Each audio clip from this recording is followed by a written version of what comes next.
The far right voted for Trump believing he's going to do everything he says he's going to do and voting for him because they want him to do everything he says he's going to do. And the center right voted for Trump also, but believing that he was not, in fact, going to do all of the things that he said he was going to do, and that really what was going to happen is we're going to have sort of a run-through repeat of 2017 to 2019. You're seeing people go back and forth even now. He selects Marco Rubio for Secretary of State, and the normie Republicans are like, see, all of you people are clutching your pearls. And then the next day comes and it's Tulsi Gabbard and it's Matt Gaetz, right? The really interesting question, I think, is going to be how much room do the American people give Trump to indulge his Trumpiness?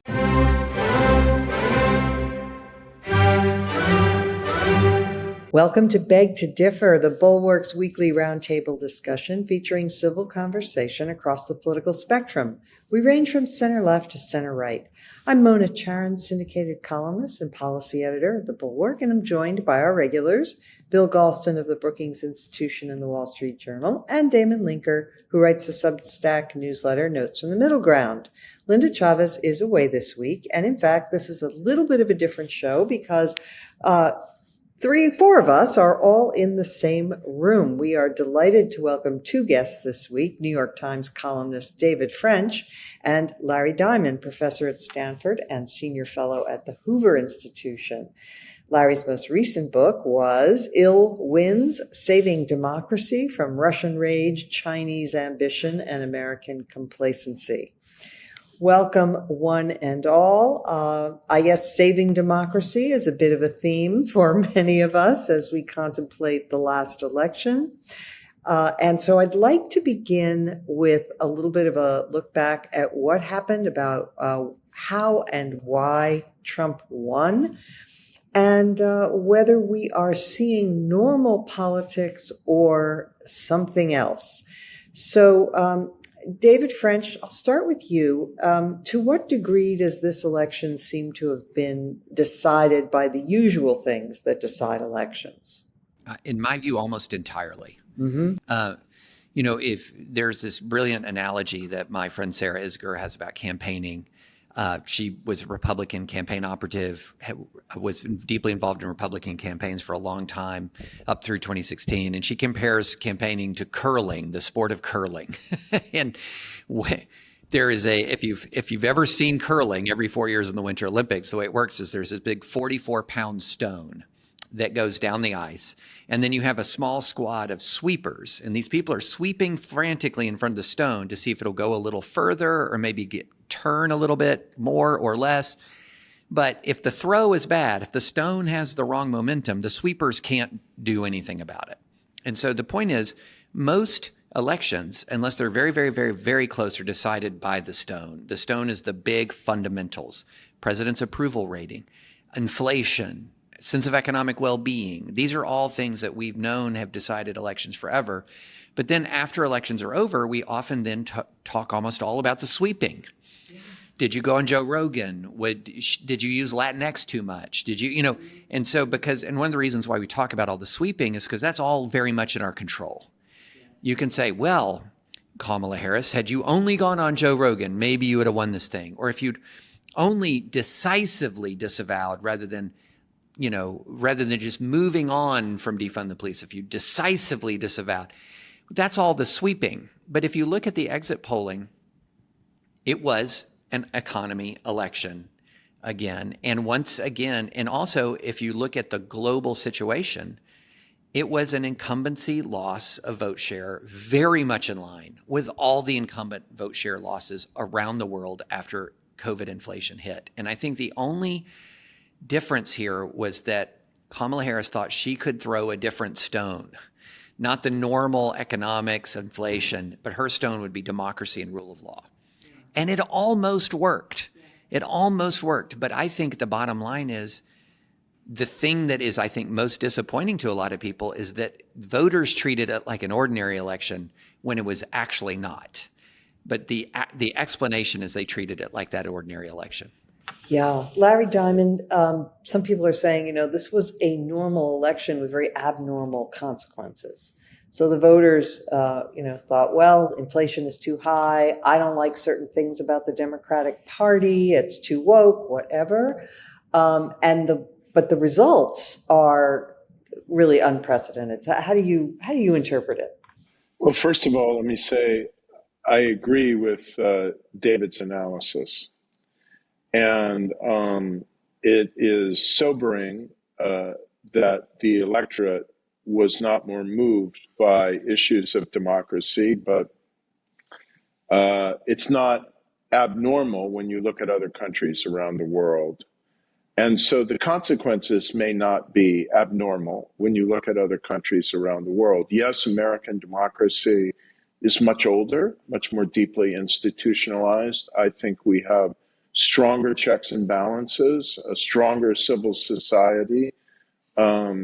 We're more institutionally rooted, but we also have the problems of deep political polarization, social media filter bubbles, and disinformation, and increasing anti-incumbent and anti-elitist sentiment that provides fertile soil for authoritarian populism here, as it has in Poland, as it has in Hungary, as it has in Turkey, somewhat earlier with a weaker democracy in Venezuela.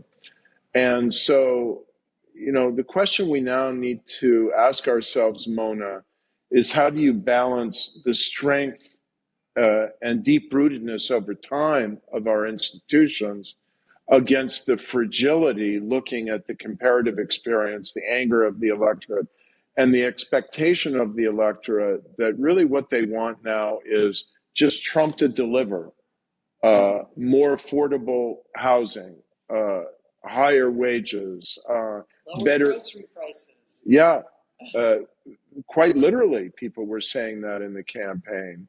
And a stronger border against illegal immigration. I don't think he's going to be very effective in delivering. And I think there is a strong prospect of very significant setbacks for the Republicans in the next midterm elections. But I also think we are going to see a more dedicated, relentless, shocking, and unforgiving assault on democratic norms and institutions than anything we saw in the first Trump term until January 6th. Yeah, we're going to come back to that. Bill Galston, the week before the election, the podcast that we all did, you said you didn't quite say you were pessimistic, but you said you were upset with Kamala Harris because you felt that she had not done the things that she could have done to win the election. And you even said that you knew you were going to get negative comments after saying this from the listeners and that you didn't care. You were right. But certainly you were right in your prediction about how things might go. So congratulations about that. But let me push back just a little bit, though, on the idea that you presented that she should have separated herself more from the Biden administration policy on immigration, for example. I'm not sure that she wasn't caught in a vice. I mean, she was his vice president. She could have said we made a mistake on that, but if people are really exercised about the issue of illegal immigration, they're not going to be willing to accept, half measures. They're going to go for the guy who promises mass deportations and a wall rather than one who says, you know what, we did screw up that issue. What do you think? Well, first of all, I want to dissent in part, from the proposition that this was simply an ordinary election. Okay. And because I see two big changes that may not be as easily reversible as some people think. First of all, the movement of the Republican Party towards becoming a multiracial, multi-ethnic working class party did continue. In fact, it accelerated. Trump got almost a quarter of the African American male vote, and according to some exit polls, he carried the Hispanic male vote, and certain sorts of psychological barriers, that had perhaps held back some members of minority groups from associating themselves with the Republican Party and Republican candidates, I think weakened dramatically as the result of this election. There is a normalization of that possibility in those communities. And by the way, although some surveys have a hard time capturing enough of them to make a difference, it appears that the huge advantage that Biden got among Asian voters also fell quite significantly. That's point number one. Point number two, I think not only did the influence of class rise, but also the influence of gender, right? And Harris ran a campaign which, based on her issue selection, particularly, the centrality that abortion and reproductive rights played, may have sent a signal to men that her campaign was more about women than men. And of course, the Trump campaign focused very much on the mobilization of men, particularly young men, and the evidence I've seen suggests that it was quite successful. So in those two respects, I don't think it was simply an economy election. And either Donald Trump was wasting a lot of money, or he understood something when his campaign spent so much money on that transgender ad, ending with I think, a tagline that will be bronzed in the political advertisement Hall of Fame, namely, she's for they, them, he's for you. So that's one dissent. Here's the second dissent is analytical. It wasn't just missteps on inflation in the economy that hurt Biden. It was two other things, or rather hurt Harris. Number one, it is demonstrable that during the botched withdrawal from Afghanistan, his job approval ratings fell from the low 50s to the low 40s, and they never recovered. They never recovered because he shattered his image of sort of quiet, uncharismatic competence that I think was a major factor in his election. And then finally, imagine a counter history where Biden actually honors what many people took to be his promise to be a transitional president. And we had a normal Democratic primary, starting in the spring of 2023. I am not sure that the winner of that primary would have been Kamala Harris. I am sure that whoever won that primary would have been in a much stronger position to compete. And by the way, if she wasn't the nominee, to create distance with the incumbent Biden administration. So, I beg to differ partly. So, Damon, I never thought that the voters would turn out on the question of democracy. I think some do, obviously, maybe even many, but not most. And I think it's too much to ask voters who are upset about, the cost of living or other things, or who feel, as we saw in survey after survey, that they were personally worse off in the Biden years than they had been in the Trump years until COVID. It's too much to say to them, but democracy is on the line. You have to vote for the Democrats. So, but I will say that I was hopeful that there would be this huge turnout of women, that abortion would play a bigger role, and that women would troop to the polls as they had in all those off-year elections, even in red states, to vote on this issue. And first of all, the voters showed that they are perfectly capable of understanding state issues from federal issues. And many voted for state referenda on abortion one direction, but voted for Trump for president. So that turned out to be an area where people might have underestimated the sophistication of voters. But it was also the case that there just wasn't this huge turnout in favor of Harris. If there had, women are the bigger part of the electorate, but it turned out that more men voted for Trump in bigger percentages than women voted for Harris, and that spelled doom for her campaign. But where do you fall on? First of all, were you surprised by the failure of the women's turnout at all? And where do you fall on this question of was it a normal or a not so normal election?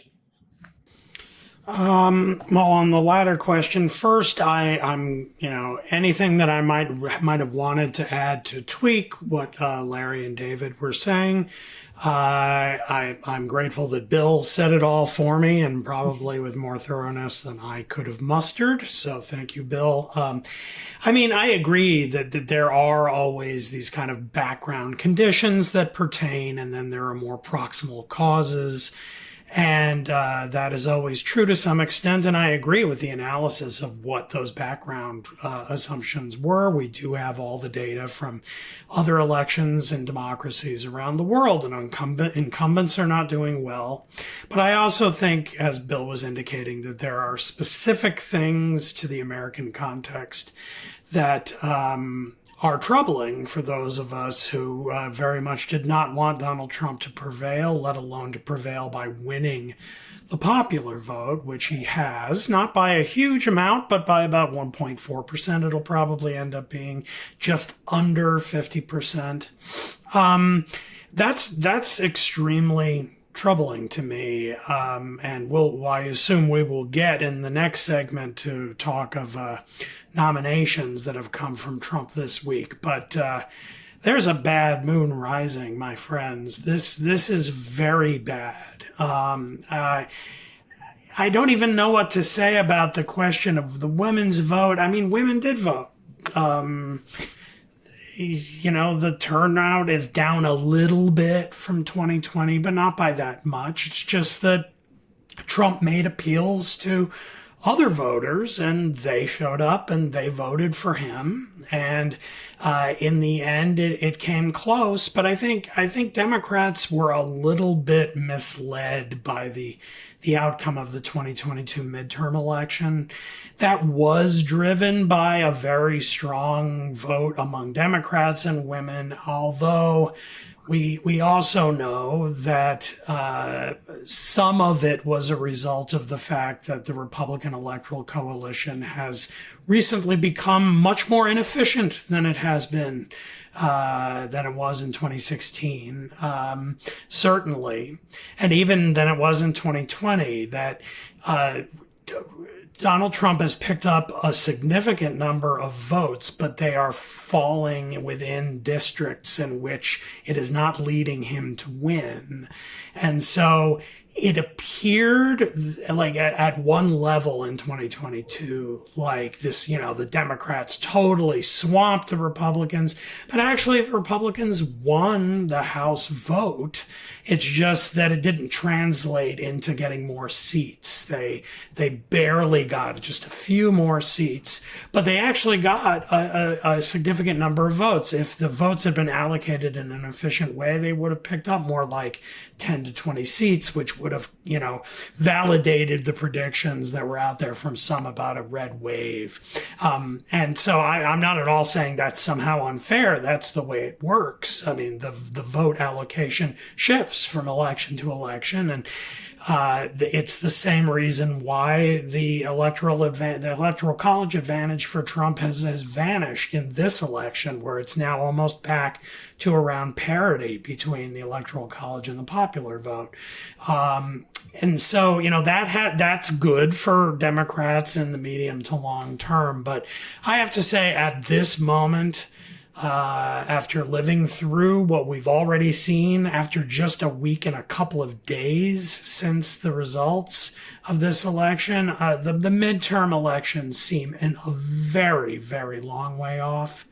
And a lot of bad stuff can happen between now and then. And I guess my mind is more focused on that right now, and I'm feeling a little dark.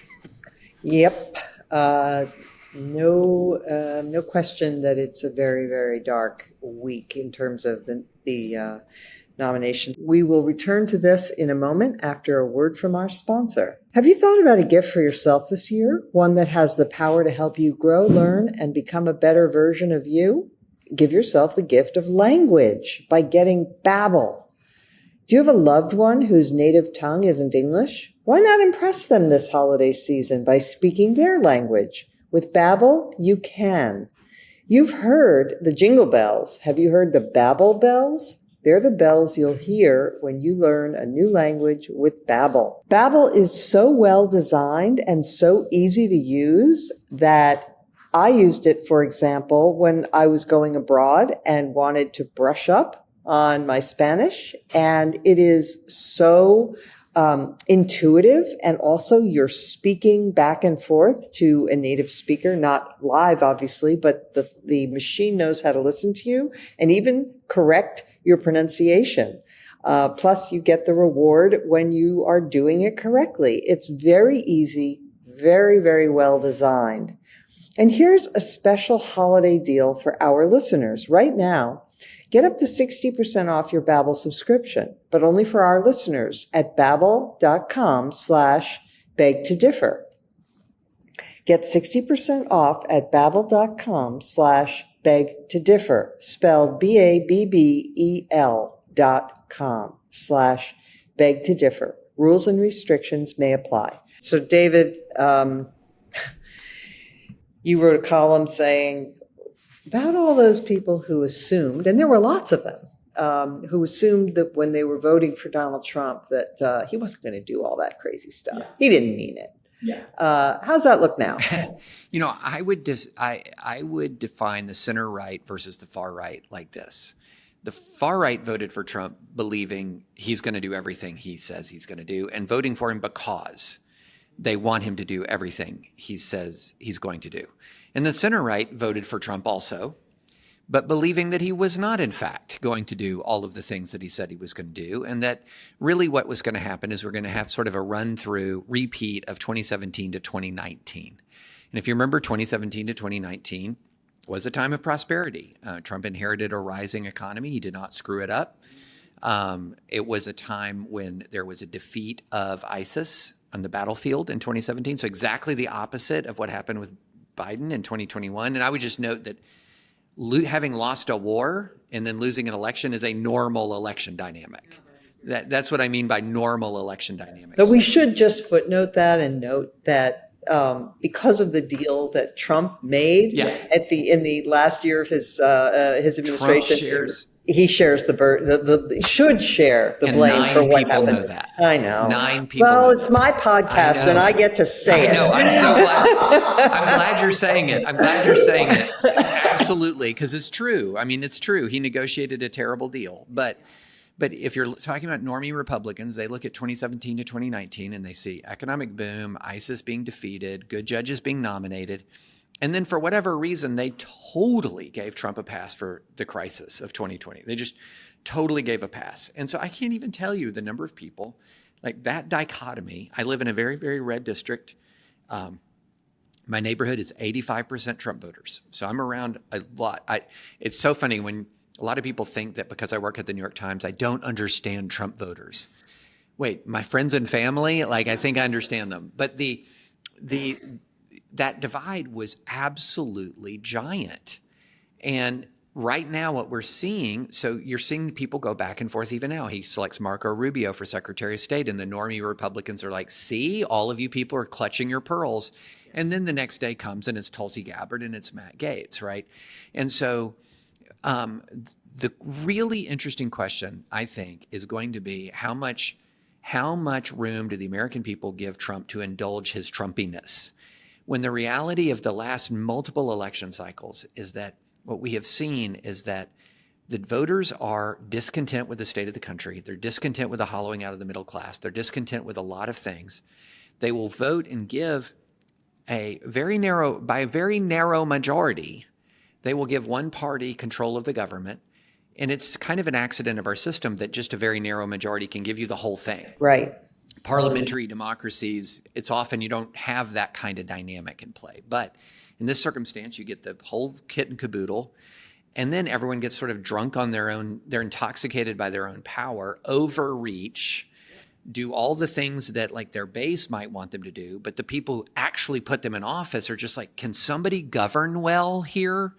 And so that's one of the reasons why you've had this swing back and forth and back, and because you win, you're happy, you overreach, the voters say, I just wanted people to govern well. You're out, here comes somebody new, and we're trapped in this cycle. And I think we're going to be trapped in it again, because everything Trump is doing right now is indicating that he's ready to, win the Olympic gold medal in overreach after winning a very narrow election. Exceedingly narrow, just 1.5 million votes, which is really, in the Electoral College, it was a comfortable victory. But so, Larry, one of the truly disturbing details to come out this week, before the absolute explosion of Matt Gaetz and Tulsi Gabbard, and we'll get to them.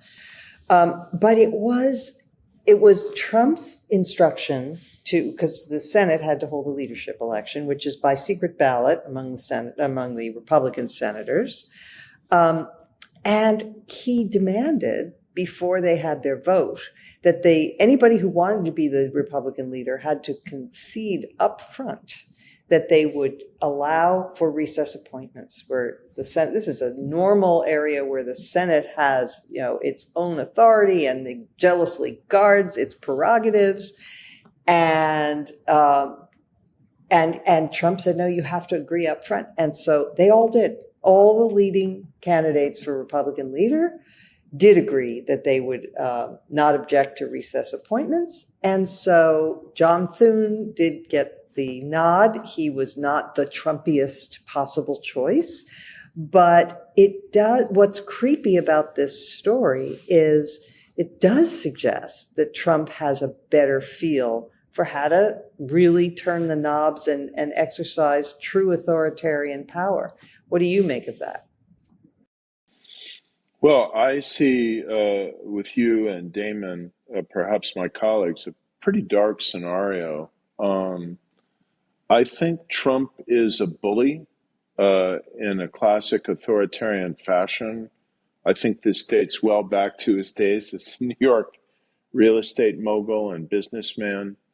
And I think he understands human nature and he knows how to intimidate people.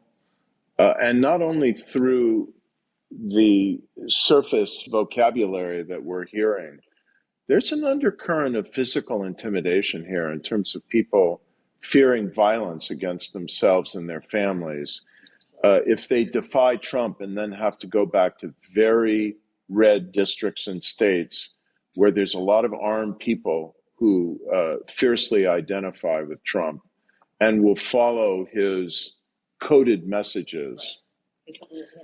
So this is very worrisome. The principal thing that I would stress, Mona, well, it's really two. One is I'm deeply worried. I think that our democratic institution and norms, I repeat, will be challenged in ways that we haven't seen. It's a little bit like if Joe McCarthy had actually become president and not been taken down in the Army McCarthy hearings. I think we're kind of headed a little bit in that direction. Or if it can't happen here, the 1930s play had happened here, not quite that bad. But I also think we have to allow for the unexpected in multiple directions. So probably even the strongest skeptics didn't expect that Gaetz and Tulsi Gabbard would be nominees for such extremely important and sensitive positions.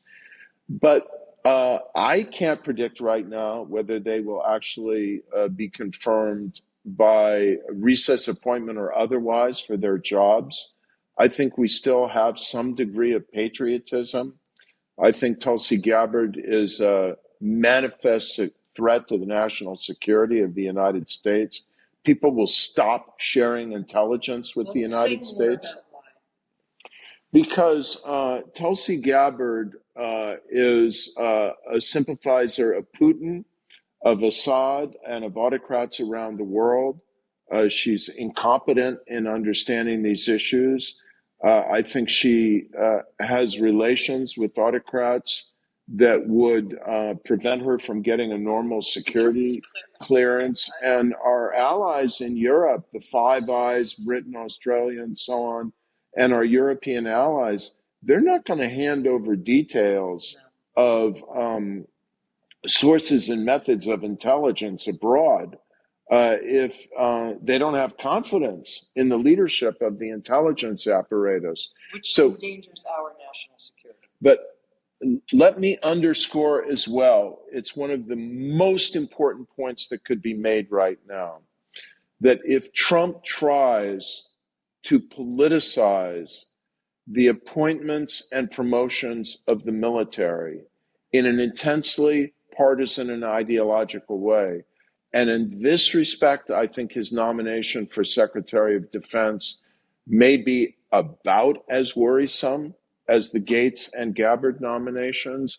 I think it will severely damage American national security and military readiness. We are facing, in the next term of the next president of the United States, not only the future of Ukraine, but the possibility of a Russian military assault on Lithuania, Latvia, and/or Estonia, more Russian military mischief, and the very real possibility of a Chinese military assault on Taiwan. And these could be the respects in which the Trump presidency could have the most lasting and disastrous consequences.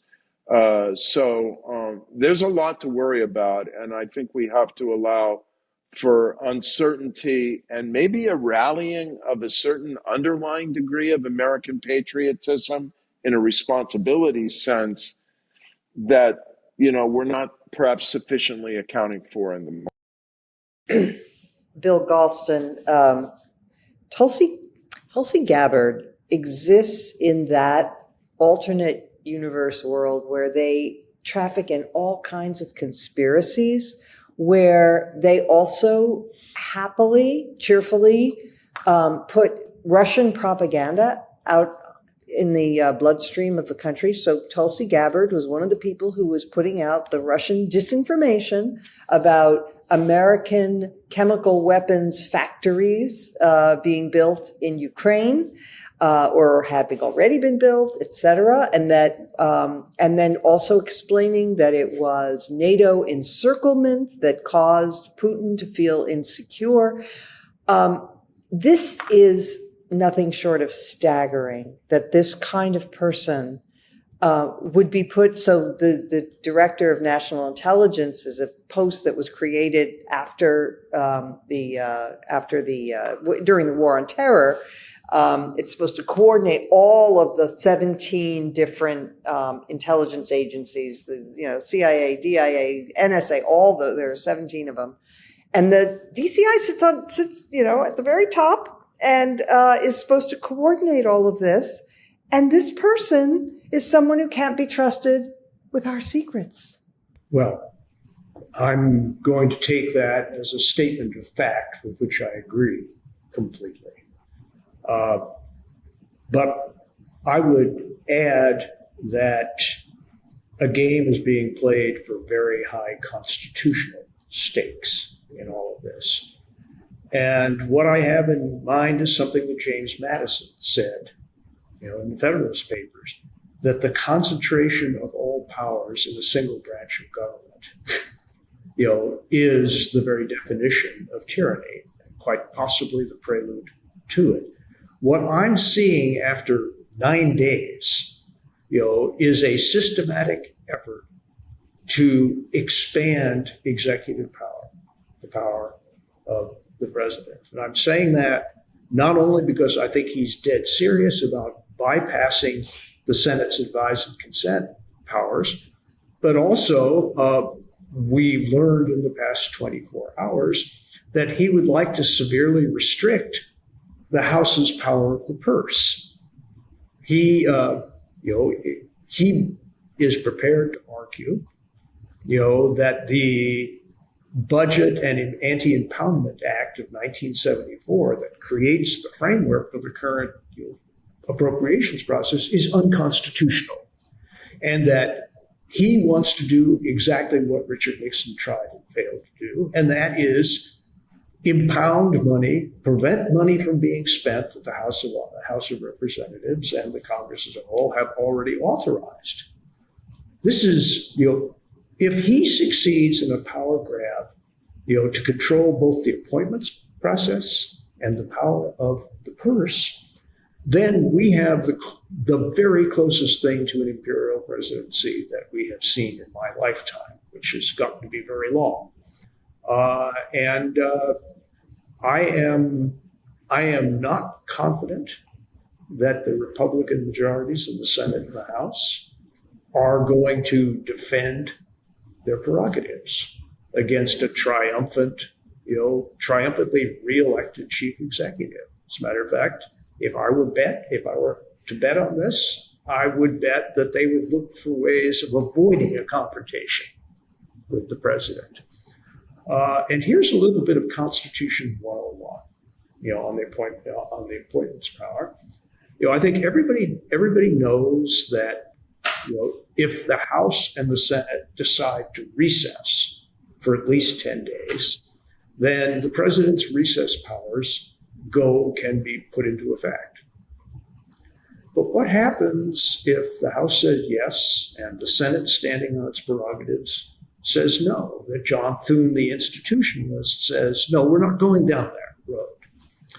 Well, in a lesser-known clause of the Constitution, in the case of a disagreement on adjournment between the House and the Senate, the president can adjourn Congress to a date that he determines. He could adjourn Congress for 3 months or 6 months, and he would behave constitutionally. And he could do, without congressional oversight of any sort, anything he wanted. Damon, sounds like Oliver Cromwell. Dismissing Parliament. You have sat too long for any good you have done.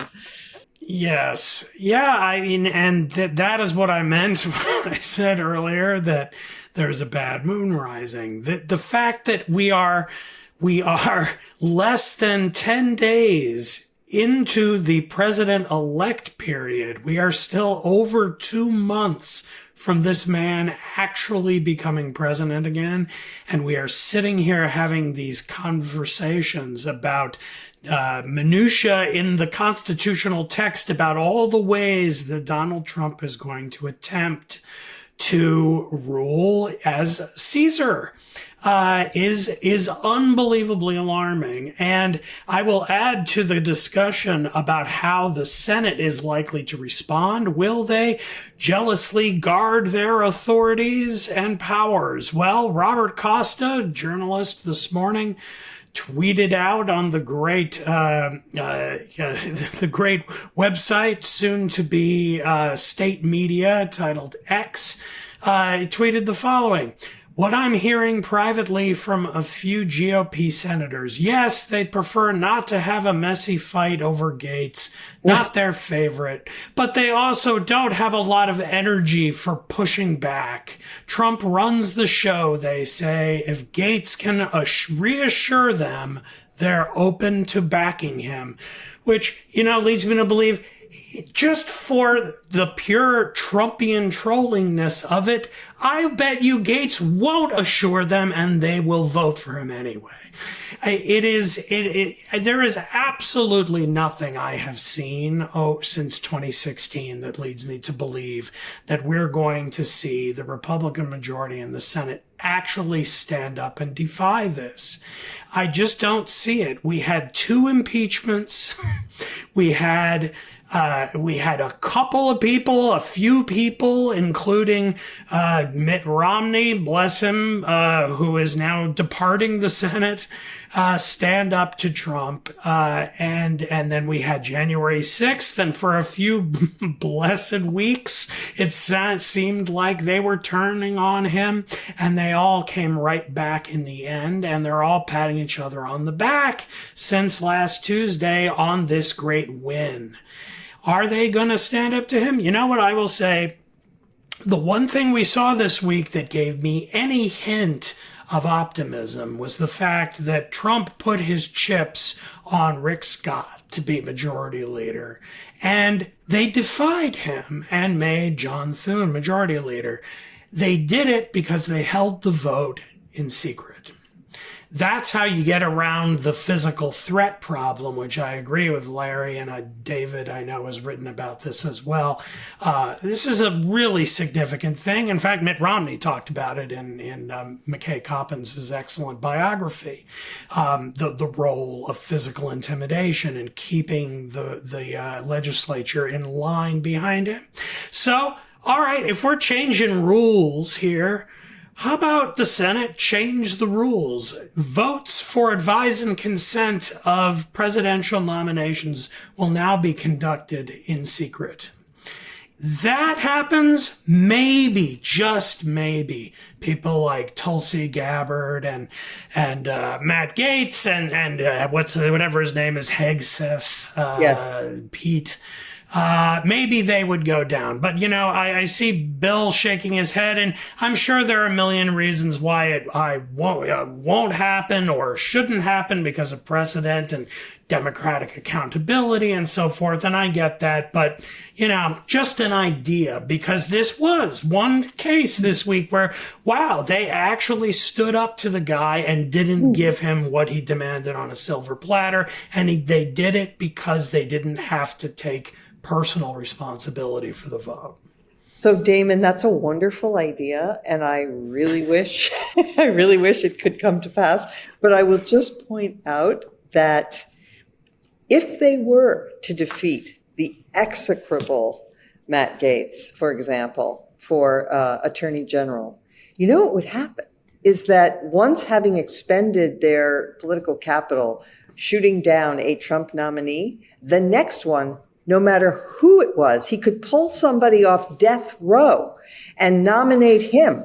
And everybody would say, well, we already shot down the first guy. We got to vote for this one. So, of course, that's exactly what would happen. And that's also why I think in the end, he's probably going to get every single thing that he wants. Every single thing. And I don't know how I feel about living in a country where those three people we've been talking about are in those roles. I mean, especially Gabbard and Gaetz. I mean, those two, it's simply indefensible. I cannot imagine that we're entering an America in which this could actually be the reality.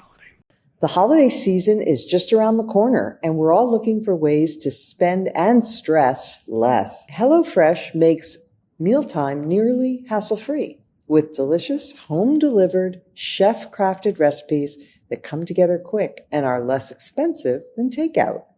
Whether you're craving hearty comfort food, trying to please picky eaters, or looking for a calorie-smart meal plan, HelloFresh has all those options and more available on a rotating menu.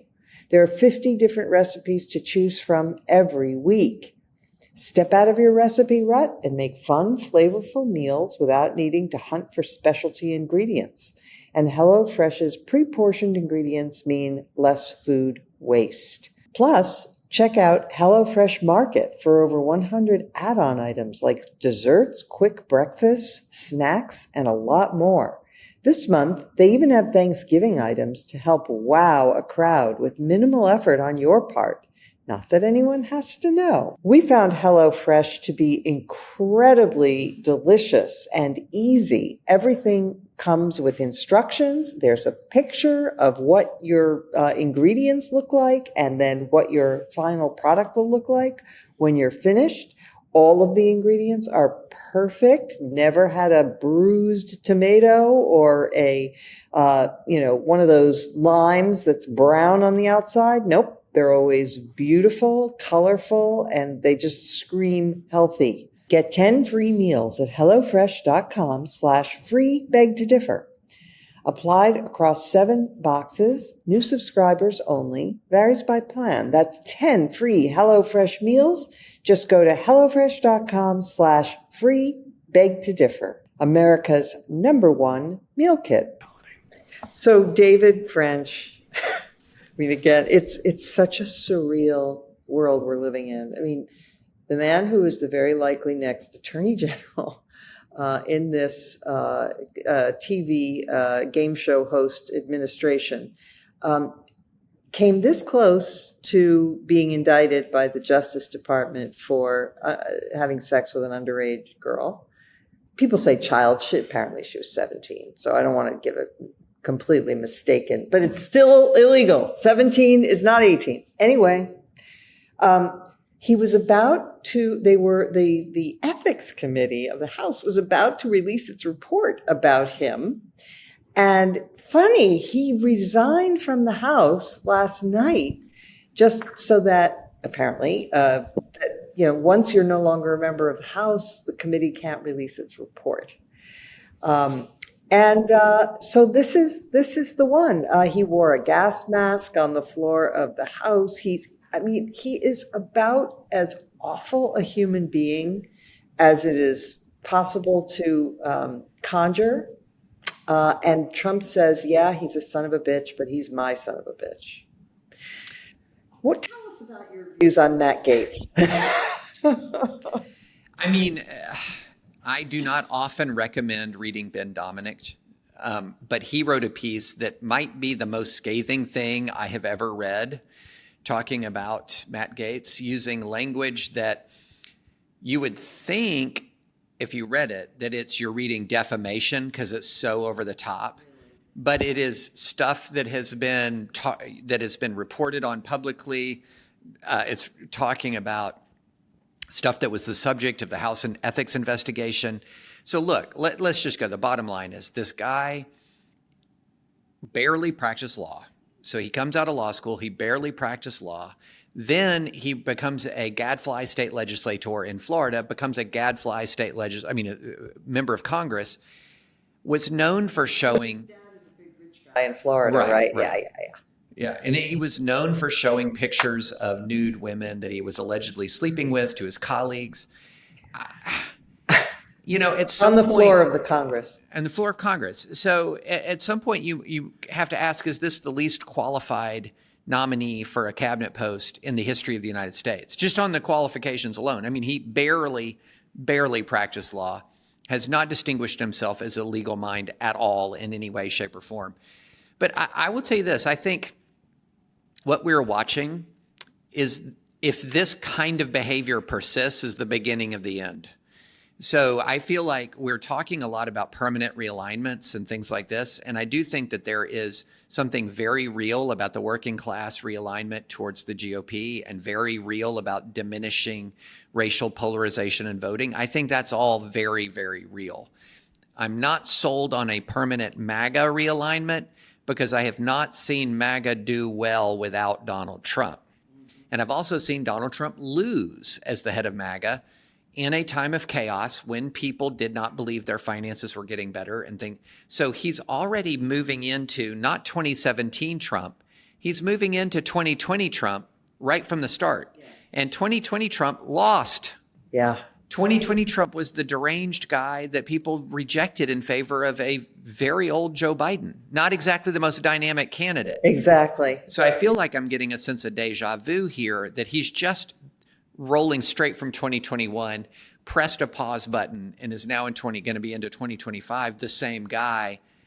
And American people didn't like that version of him. Yeah, that's so interesting. So Larry, you study democracies around the world, and one thing that has tripped up autocrats or would-be autocrats is the whole issue of corruption. And if David's right, we are headed for massive corruption at lightning speed. Complete with oligarchs surrounding Trump.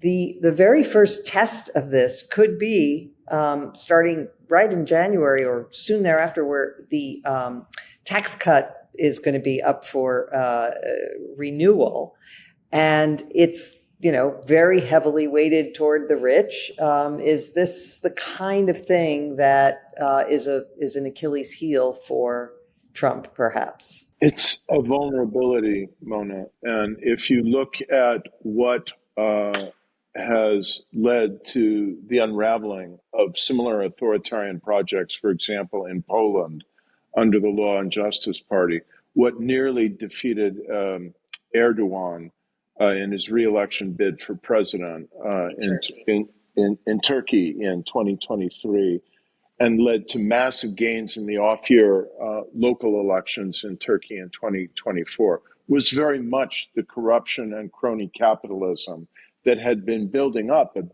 over 20 years. I don't think that the passage or the renewal of the tax cuts for the rich alone is going to do it. I think there will be massive scandals. I think we're already seeing them. I think it will be on a scale maybe exceeding anything we've seen in the United States in the modern era. But I think that will take time to accumulate. I think what will undo Trump is what David was talking about. Chaos, real chaos. We haven't talked about the deportation potentially of millions of people and the human tragedy of that. I repeat, I worry about a foreign policy crisis that could lead to a major disaster for American national security and standing in the world. And I just want to say what I think is, for me anyway, the most important thing that can be said on this podcast. And it is that as the checks and balances fall away, as the rule of law falls away, as our standards of controlling corruption fall away, as intimidation and even terror begin to be visited, not only on politicians, but on institutions, on leaders of civil society, and so on, the last and final check we will have is at the ballot box. And if they get emboldened in this way and are able to just run roughshod over every constraint on executive power, and then go after the ability to hold them accountable at the ballot box in 2026, how they would do it, I'm not entirely sure, but they might have some mechanisms. Then I think American democracy, in the most literal and minimal sense of the term, could be at grave risk. That's a good place to leave this discussion for today, and we'll just move now to our final segment, which is our highlight or lowlight of the week. And David French, start with you. It's lowlight. So not only is the political season terrible, but the sports season is terrible. In college football, my Kentucky Wildcats are horrific. In pro football, my Tennessee Titans are the worst possible.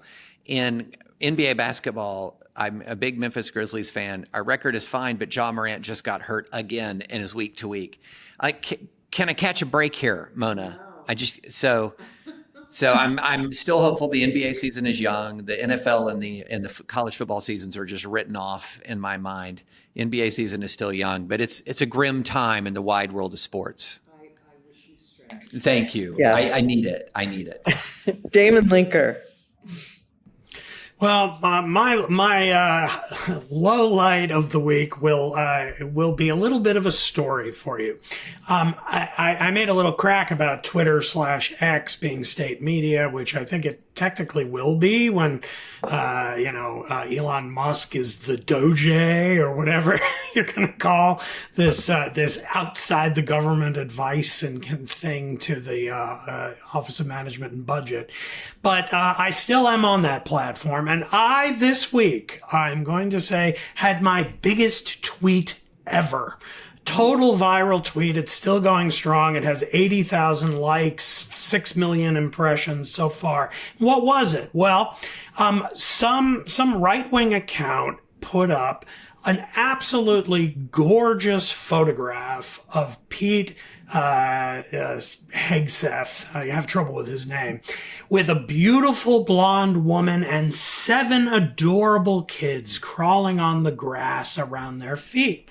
And the right-wing account said, "New sec def, I am so ready." To which I responded, is this his first wife or the woman with whom he cheated on his first wife or his second wife? Or the woman with whom he cheated on his second wife and had a child while married to the second wife. Or his third wife, who is the woman with whom he cheated and had a child while married to the second wife. So again, very successful. But that's not my main point.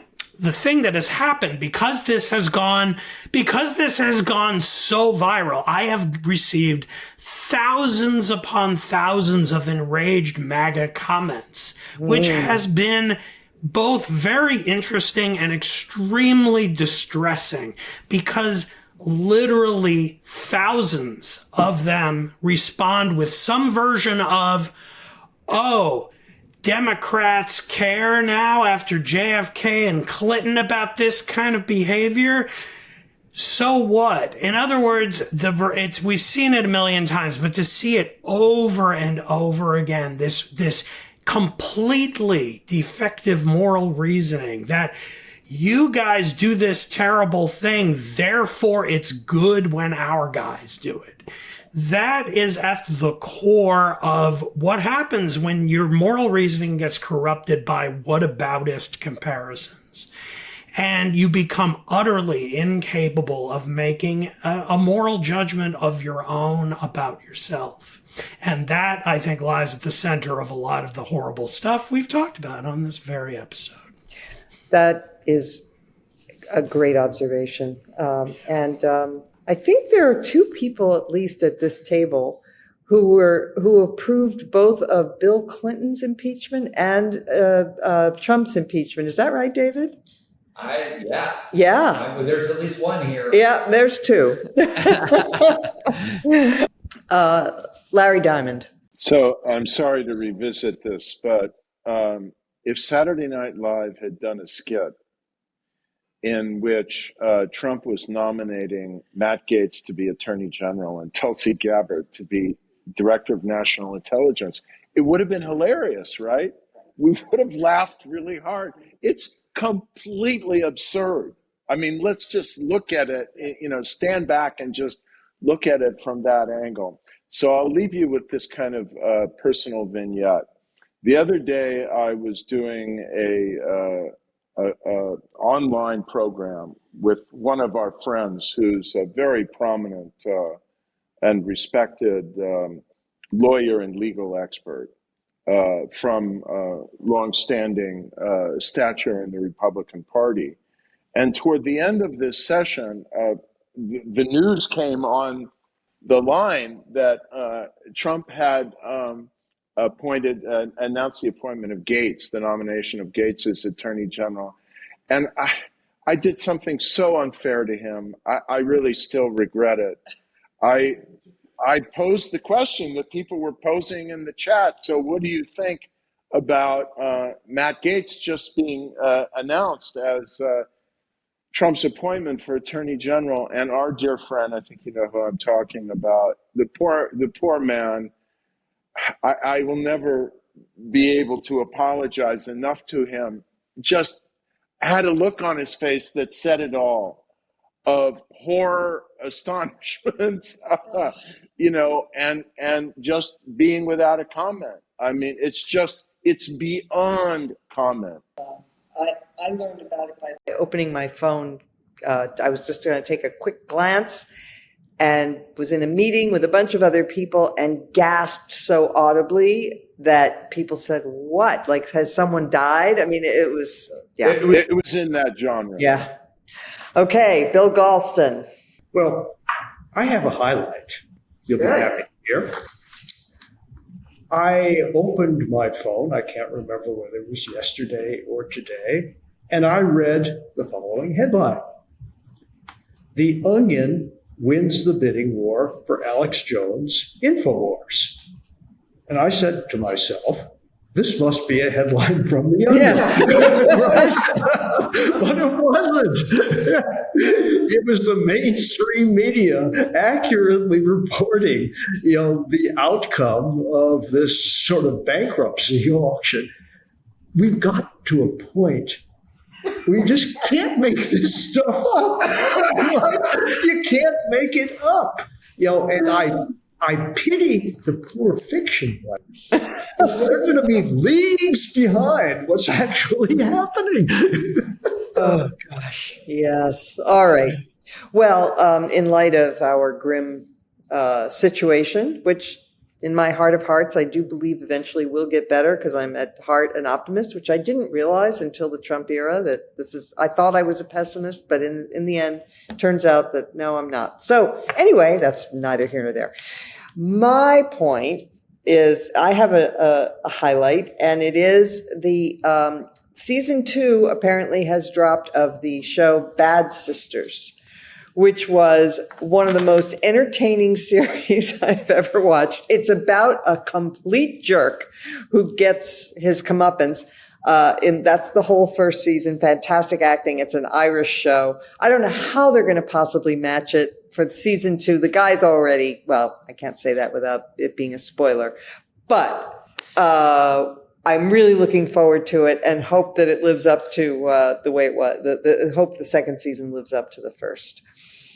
With that, I want to thank our guests, David French and Larry Diamond, and of course our regulars and our producer, Jim Swift. I hope we didn't have too many technical difficulties, Jim, for you to fix later.